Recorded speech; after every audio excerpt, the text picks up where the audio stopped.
हमको इस पे झूलना है। इस पे रुको, भी चल रहा है, रुको। बाबू, बाबू, हे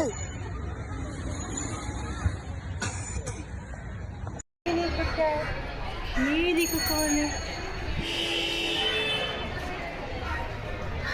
ये कौन है, कहाँ पे आए हम लोग आए हैं, ये हम दीदी को लेने आए हैं, दीदी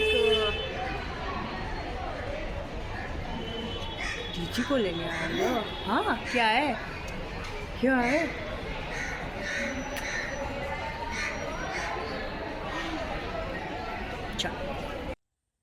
सो यहाँ पे बहुत टाइम के बाद हम वापस से बारबेक्यू नेशन गए हैं, जहाँ का एक्सपीरियंस ओवरऑल बहुत अच्छा रहता है। जैसा कि मैंने फर्स्ट वीडियो में भी आपको बताया था कि बारबेक्यू नेशन जब भी आप जाते हो तो आपको एक अलग ही वाइब मिलती है, अलग ही बहुत सारे डिज़र्ट ट्राई करने को मिलते हैं, डिश ट्राई करने को मिलते हैं, नॉन वेज वेज दोनों ऑप्शन होते हैं। बच्चों के लिए मल्टी ऑप्शंस होते हैं। अगर आपके साथ बच्चे जा रहे हैं, किड्स जा रहे हैं, तो उनके लिए तो बहुत ही अच्छा ऑप्शन होता है, क्योंकि रेस्टोरेंट में अगर आप 1-2 चीज़ें या मैक्सिमम 5 to 3 चीज़ें आप ऑर्डर करते हो तो आपको समझ में ही नहीं आता है कि आप ऑर्डर करो क्या, क्योंकि आप अपने अकॉर्डिंग ऑर्डर करते हो तो बच्चों के लिए बेस्ट नहीं होता है, बच्चों के अकॉर्डिंग ऑर्डर करो तो आपके लिए बेस्ट नहीं होता है। तो यहाँ पे जाने से बच्चों को मल्टी ऑप्शन दिखते हैं, मल्टी फ्लेवर टेस्ट करने को मिलते हैं, और यहाँ पे डिज़र्ट ऑप्शन तो बहुत ज़्यादा मिलते हैं। तो सच में डिज़र्ट ऑप्शन तो मेरा फेवरेट है, बिकॉज मुझे डिज़र्ट बहुत ज़्यादा पसंद है। यहाँ पे छेना, रसमलाई, रसगुल्ले, gulab jamun, pastry, cake, brownies, cream, overall सारी चीज़ें थी, फ्रूट्स थे यहाँ पे, नॉन वेज वेज दोनों ऑप्शन थे। एंड यहाँ पे मुझे जाना बहुत अच्छा लगता है, क्योंकि यहाँ पे बहुत सारी ऐसी ऐसी चीज़ें टेस्ट करने को मिलती हैं, ट्राई करने को मिलती हैं, जो बिल्कुल डिफरेंट होती हैं, जो बहुत रेयर आपको रेस्टोरेंट वगैरह मिलता है, क्योंकि आपको समझ में नहीं आता ना कि ये ऑप्शन है भी कि नहीं। और यहाँ पे ओपन में सारे ऑप्शन रखे होते हैं, तो आप हर एक चीज़ ट्राई करते हो। एंड बारबेक्यू में मुझे सच में बहुत अच्छा लगता है। यहाँ पे मेरा ये सेकंड टाइम था, मैं जब गई थी तो मुझे बहुत अच्छा लगा यहाँ पे जाना। अरे कर हाय कितना तेज बोला हाय।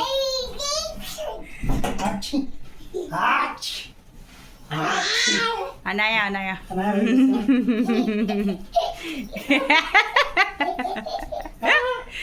फोटो खींच ले।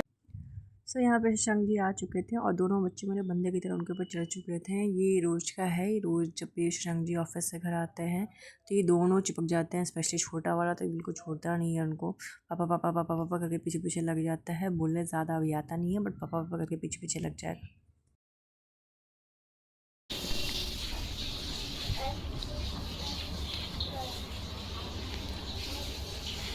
गुलाबी साड़ियाँ नीला लाला, किसने भारी मजा फोटो मजा का, किटी में क्यूट क्यूटी घूर किती छान,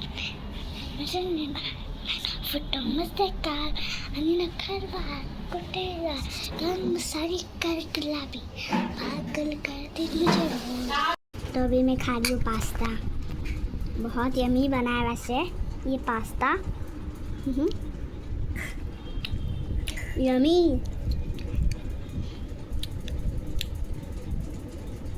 बहुत बढ़िया बना ये पास्ता।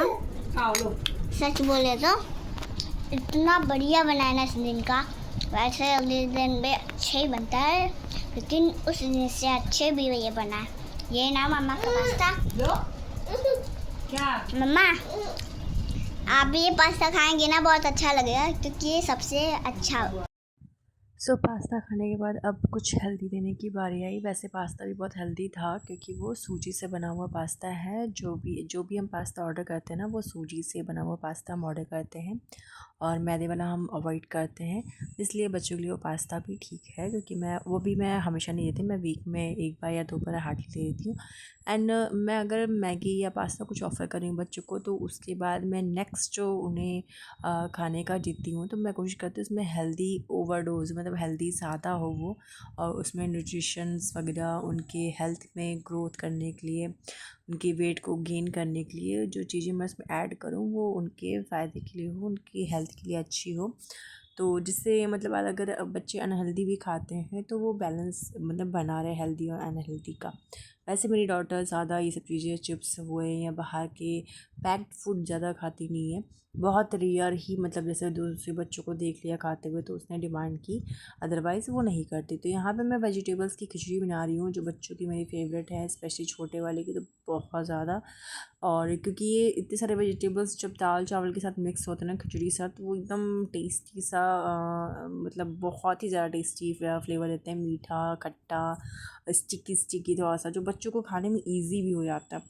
तो ये बस बन रहा है और मैं इनको अब तड़के लगाने वाली हूँ। तो जब भी मैं बच्चों के लिए स्पेशली खिचड़ी बनाती हूँ तो मैं सरसों के तेल में बनाती हूँ और उसमें हींग डालती हूँ और जीरा, क्योंकि जीरा बच्चों के लिए बहुत फ़ायदेमंद होता है। जीरा खाने से आयरन जो होता है वो उसको आयरन की कमी नहीं होने देती बच्चों में, जो कि बहुत मतलब आते हैं बच्चों के अंदर आयरन की कमी हो जाती है। तो जीरे से आयरन की कमी बिल्कुल भी नहीं होती है। तो बस ये खिचड़ी बना के मैं बच्चों को देने वाली हूँ। अनाया स्टोरी पढ़ रही है, इंग्लिश स्टोरी, चलो पढ़ो। Jody loved juggling. He juggled with Anaya पढ़ रही है इंग्लिश की स्टोरी फन एंड गेम्स, चलो पढ़ो। Jody loved juggling. He juggled with his socks. He juggled with his shoes. He juggled with 3 orange and he broke a cup. Jody mum said to go outside and play football. Jody did not want to play football. He wanted to juggle. फिर third. ये पहले he went outside and juggled with 3 flowers and 3 flower pot and 3 flower pot broke mum and Jody stop juggling. तो यहाँ पे अनाया पढ़ाई कर रही थी। वैसे तो मुझे जब भी टाइम मिलता तो मैं अपने बच्चों को पढ़ाती रहती हूँ और कोशिश मैं ये करती हूँ कि दिन भर में एटलीस्ट 1 घंटे में उनको ज़रूर टाइम दूँ। और पढ़ाई के लिए स्पेशली, खेलने कूदने के लिए जो टाइम मैं देती हूँ तो अलग की बात होती है, बट पढ़ाई के लिए स्पेशली मैं 1 घंटा देती हूँ, क्योंकि स्कूल का जो भी होमवर्क रहता है, स्टडीज़ रहते हैं, सारे मैं ही देखती हूँ। मैंने कोई ट्यूटर वगैरह नहीं लगाया है, कोई ट्यूशन मैं नहीं भेजती हूँ। तो कोशिश ये रहती है कि रेगुलर बेसिस पर बच्चों को क्या होमवर्क मिल रहा है, क्या पढ़ाया जा रहा है, मैं सबका एक चेक करती रहती हूँ कि क्या है क्या नहीं है, क्या स्टडी हो रही क्या नहीं हो रही। इससे मुझे ईज़ी हो जाता है पढ़ाना बच्चों को। एंड रेगुलर बेसिस पे बच्चों को 1 घंटा भी अगर आप पढ़ाते हो ना, जो भी उनका सिलेबस रहता है, जो भी उन्हें पढ़ाया जाता है, तो उनके लिए थोड़ा ईजी हो जाता है। एंड फाइनल एग्ज़ाम में जब भी वो बैठते हैं एग्ज़ाम देने के लिए, तो उन्हें बहुत सारी चीज़ें ऑलरेडी रेडी होती हैं, बस उन्हें एक रिविज़न करने की ज़रूरत हो जाती है। तो कोशिश करिए कि रेगुलर बेसिस पे बच्चों को एक हैबिट दीजिए 1 घंटा पढ़ने का। 1 घंटा बहुत ज़्यादा नहीं होता है बच्चे के लिए। जो भी सब्जेक्ट, अभी के सब्जेक्ट भी बहुत टफ आ चुके हैं, तो बच्चों को 1 घंटा देना बहुत ज़रूरी हो गया। तो मैं तो अनाया को पढ़ाने बैठ जाती हूँ और 1 घंटा मैं ज़रूर बोलती हूँ। वैसे तो सेल्फ भी वो पढ़ लेती है, पर मुझे बैठना ज़रूरी इसलिए लगता है क्योंकि मैं अपने अंदर लेके, मतलब बोलते ना कि अपने देख रेख में पढ़ाती रहती हूँ, तो मुझे पता चलता है कि वो क्या पढ़ी क्या नहीं पढ़ी, कोई चीज़ें गलत तो नहीं पढ़ी है, प्रोनाउंस कुछ गलत तो नहीं करी है। तो इसलिए बच्चों को पढ़ना बहुत ज़रूरी है। Thank you so much. Video अगर अच्छी लगे तो लाइक सब्सक्राइब शेयर ज़रूर करना। Bye bye.